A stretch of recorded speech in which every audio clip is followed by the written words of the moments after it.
At sa iba pang ulat, 100 bahay ang itatayo naman sa Davao Oriental para sa mga nasalanta ng Bagyong Pablo. Ang buong ulat mula sa aming kasama si Peng Alinio ng Radyo ng Bayan Davao. Peng, magandang hapon sa iyo. Yes. Magandang hapon, Princess. Mabibigayaan ng permanenteng tirahan ang may 100 mga pamilya na nasalanta ng Bagyong Pablo sa Sitio Cogon, Santa Davao Oriental.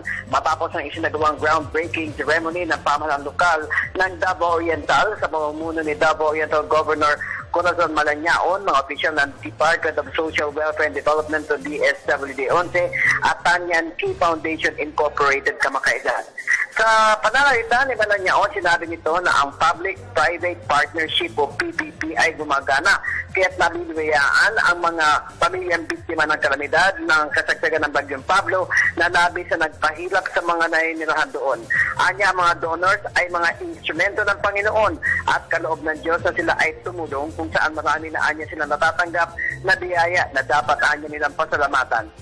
Maluha-luha naman ang isang beneficiaryo ng Pantawid Pamilya na si Gabrielin Edoliantes sa galakan sa natamong biyaya na anya ay malaki ang kanyang pasasalamat sa kanilang bagong bahay. Dapat naman anyang bumangon ng lahat ng mga nakalugmok matapos ang dagok sa buhay ayon kay DSW Director Priscilla Razon na nangako magtatayo pa siya ng mahigit 3,000 mga kabahayan sa Katiil sa Davao Oriental na siyang pangako ni Pangulong Benigno Aquino III. Para sa Telebisyon ng Bayan, Peng Alinio, Radyo ng Bayan, Davao.